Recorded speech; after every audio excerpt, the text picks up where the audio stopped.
Hello friends, welcome to a lecture on nature and scope of educational psychology and need for psychological approach in education. Objectives.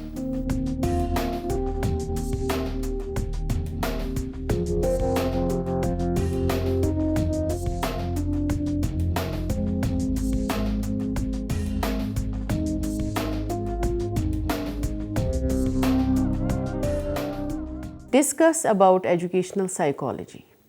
The term educational psychology is the combination of two words, education and psychology. The earliest definition of psychology was that it is the study of soul. Etymologically, the term psychology means the study of soul on account of its derivation from two Greek words, psyche and logos. The former meaning soul and the later science of study of the term soul was too vague and ambiguous. There was complete controversy about the nature of soul, its place in the body. According to Aristotle, life had no meaning without soul, but he was unable to explain the true nature of soul. Psychology was redefined as science of mind and was held as a branch of mental philosophy. Although the word mind was less vague and mysterious than soul, yet it also faced the same question. William Wundt and his disciple Edward Bradford also concluded to define psychology as a science of consciousness. According to these psychologists, the description and explanation of the state of consciousness is the task of psychology, which is usually done by the process introspection. Intro means inward, within, and spection means looking. This definition was also rejected on the grounds that it has a very narrow vision on account of it's not talking about the subconscious and unconscious activities of mind. The unconscious has an important impact on our behavior. It proved most subjective and unscientific method.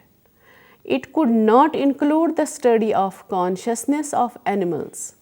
William McDougall, an outline of psychology, defined psychology as psychology is a science which aims to give us better understanding and control of the behavior of the organism as a whole. Thus, in the ultimate analysis, psychology is the science of behavior, taking behavior in widest possible sense. Behavior is the total response of an organism to a situation of life. Any manifestation of life is activity, says Woodworth, and behavior is collective name of these activities. Round the clock, whatever an organism does, any activity, consciously, subconsciously and unconsciously. Behavior relates broadly to three domains: cognitive, affective, conative. It is concerned with all segments of human mind, conscious, subconscious and unconscious. When we talk about the study of behavior in psychology, we mean to study the behavior of humans, animals, birds and insects. In nutshell, the term behavior refers to the entire life activities and experiences of all living organisms. N.L. Moon says, psychology today concerns itself with the investigation of behavior. Jackson writes, psychology can be broadly defined as the investigation of human and animal behavior and of the mental and psychological processes associated with the behavior. Watson says, psychology is a positive science of behavior. Crow and Crow, psychology is the study of human behavior and human relationships.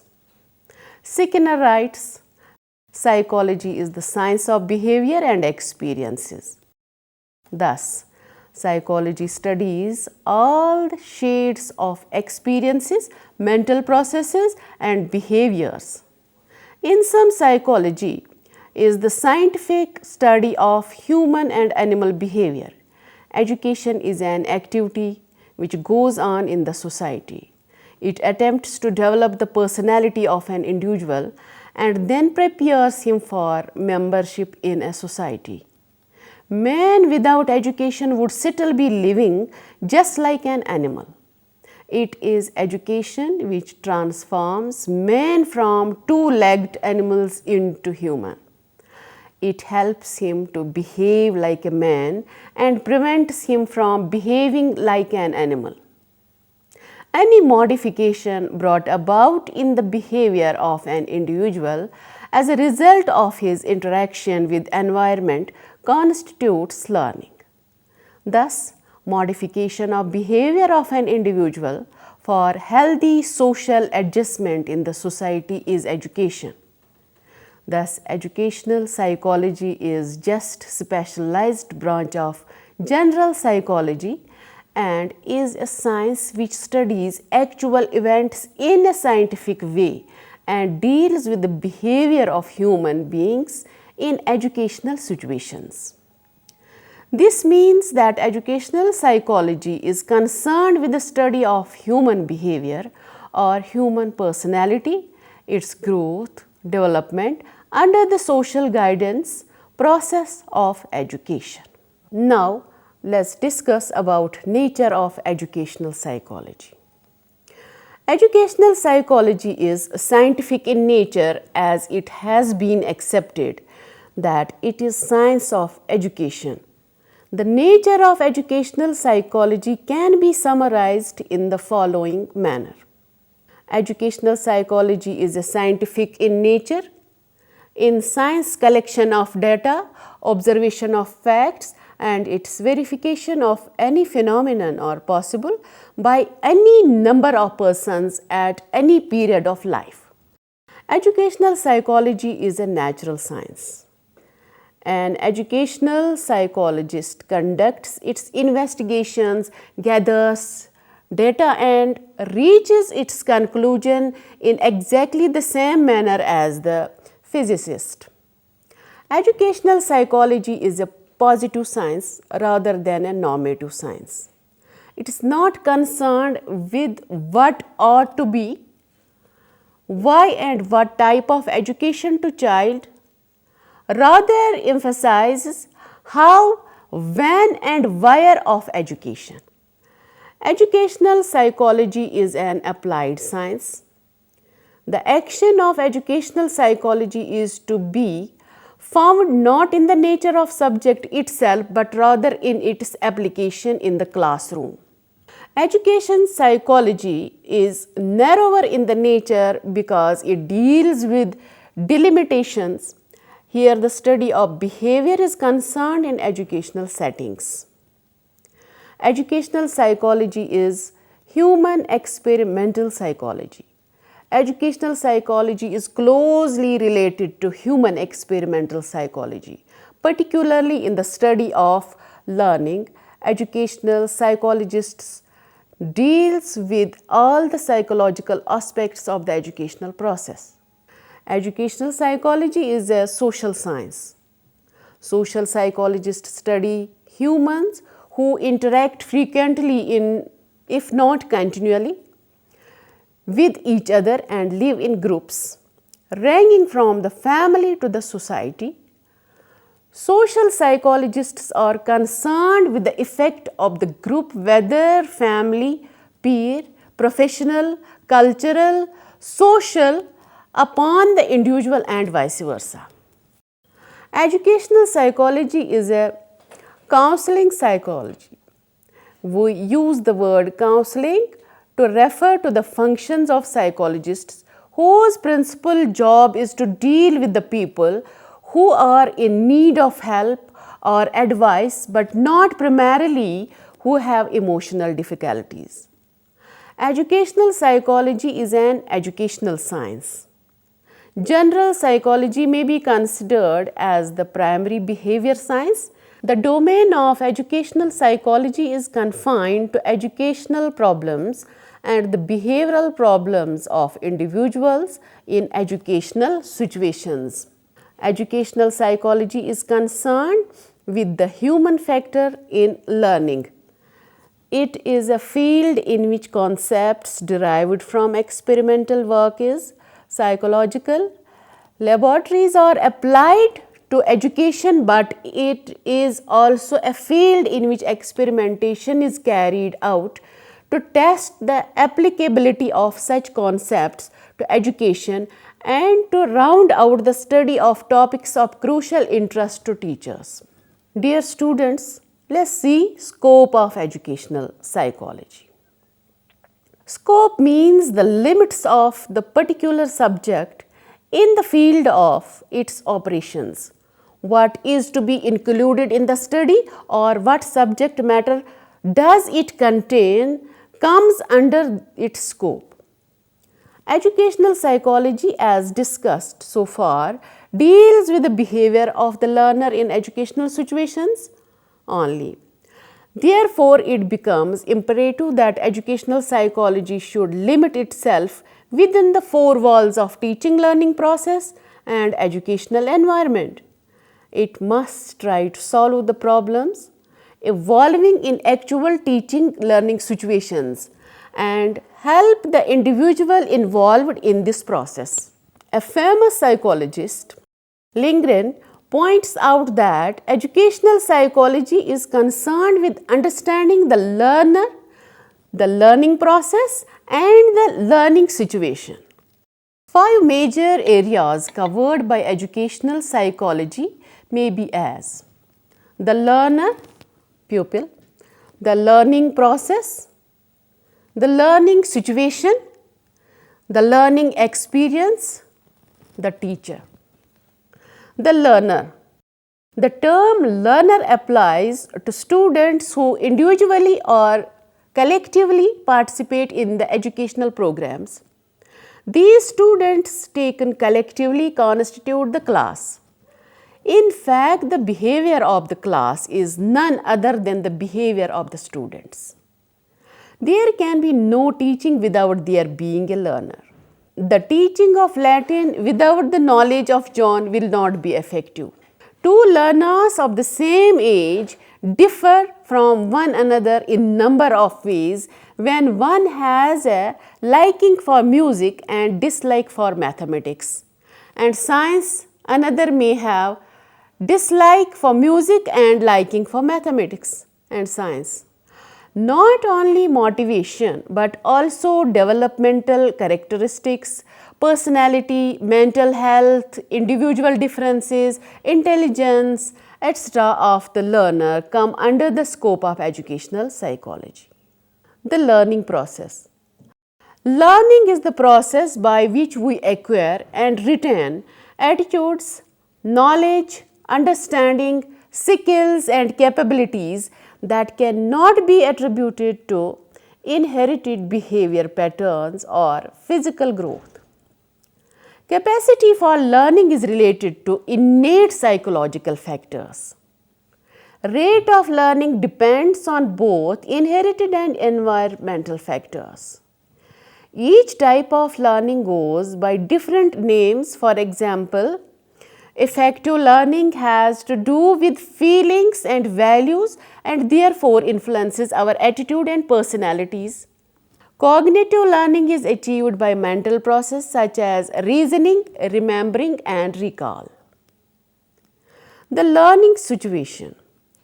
It is difficult to imagine any period of life's situations when we are not learning something, even though we are not always aware that we are learning. While walking down a street on any ordinary day, we continually modify our behavior in response to environment.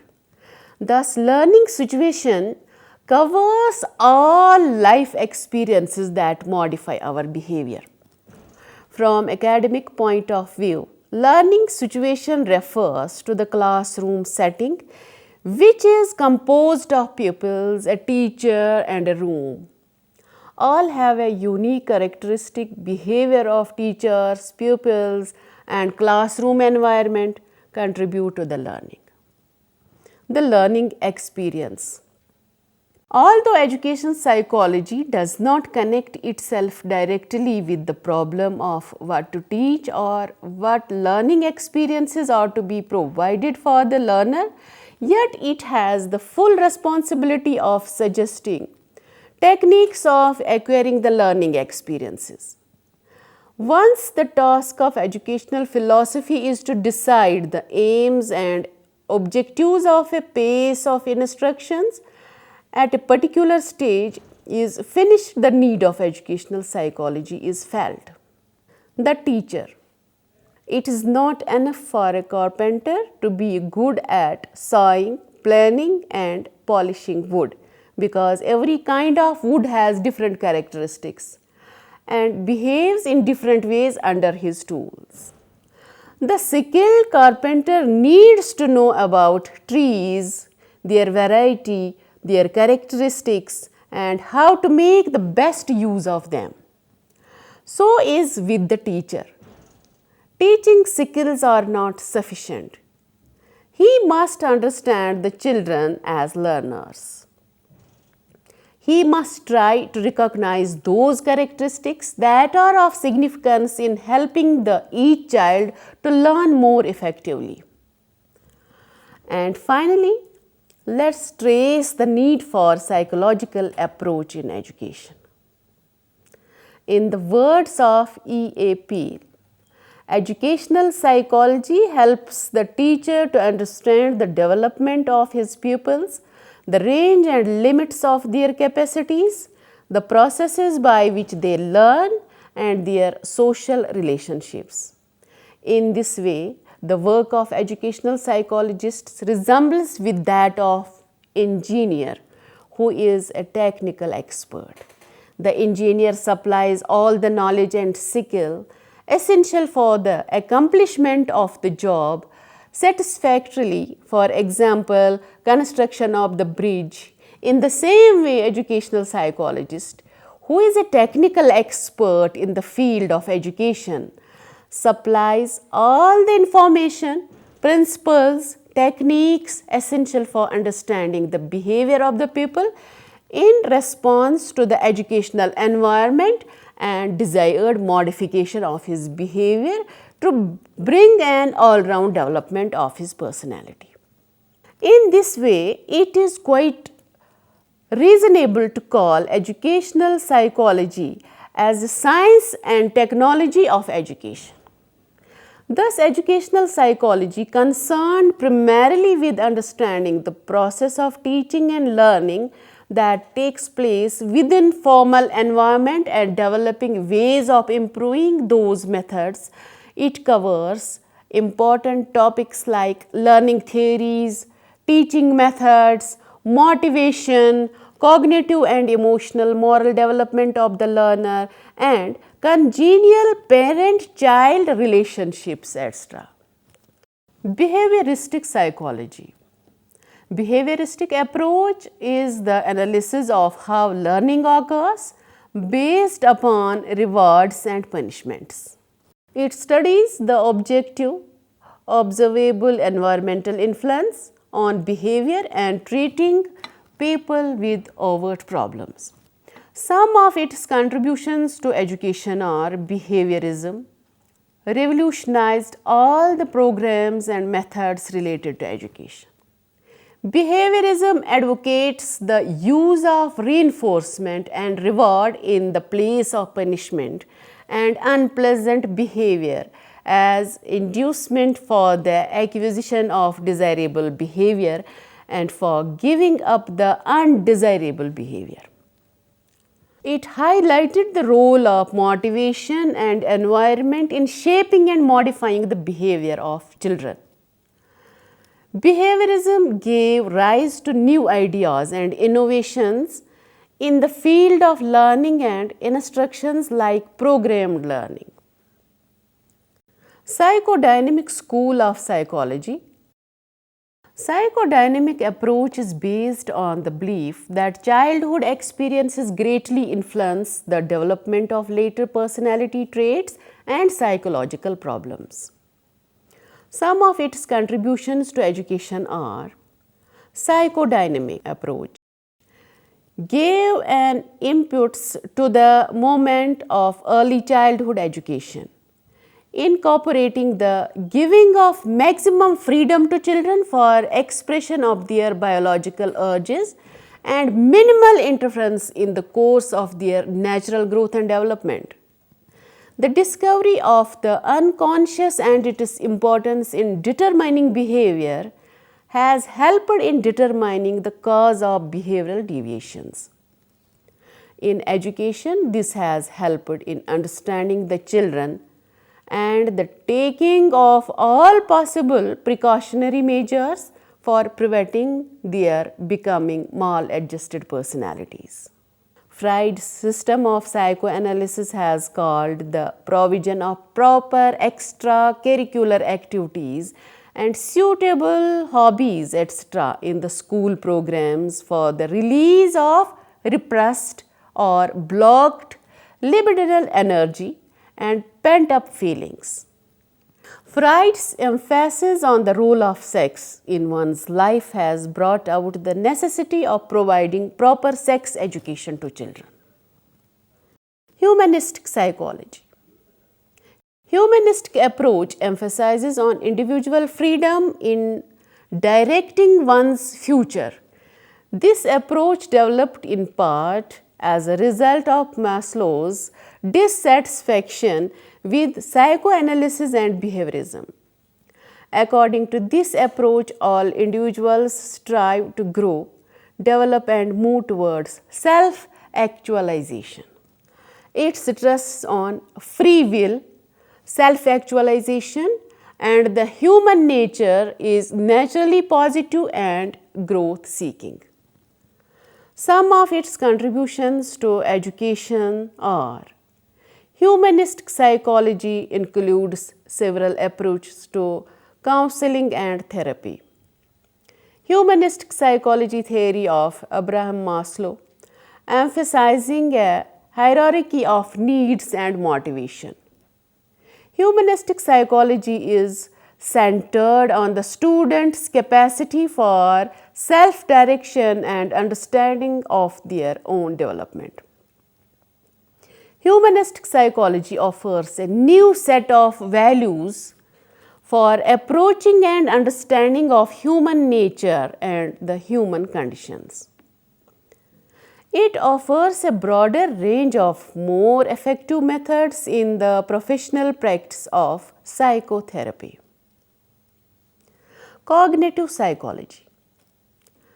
Cognitive approach focuses on how we process, store and use information. It emphasizes on perception, memory, imagery, concept formation, problem solving, reasoning, decision making and language. It focuses on information processing approach, gathering information, processing it and producing a response. Some of its contributions to education are: cognitive psychology helps us to know how people acquire, process and store information. There are numerous practical applications of cognitive psychology, such as ways to improve memory, how to increase decision-making accuracy, and how to structure educational curriculum to enhance learning. Teachers, educators, and curriculum designers can be benefited by learning more about how people process, learn, and remember information through cognitive psychology. With the work of Jean Piaget, and influential cognitive psychologists, educators, and psychologists have gained deeper insight in students' learning and the way in which the testing of misperceptions help young people refine their thinking, and eventually arrive at more objective truth. Engineers, scientists, artists, architects, and designers can all benefit from understanding mental states and processes. Neurobiological psychology. Neurobiological approach emphasizes on sensation, perception, learning, memory, language, sexuality, and abnormal behavior. It focuses on genetic and biological processes in the brain and other part of the nervous system. It studies the structure and function of nerve cells, the brain and the nervous system, and how this contributes to behavior. Some of its contributions to education are: this is scientific approach to learning that relates behavior to the electrical and chemical events taking place inside the body. It emphasizes the need to understand activities within the brain and nervous system together, their effect upon behavioral and mental process. It also enables the teacher to decide on how to attract and maintain attention, since it provides an understanding of how the brain functions, including channels of communication and processing of information. That's all about today's lecture. Hope you have enjoyed and understood. Thank you and goodbye.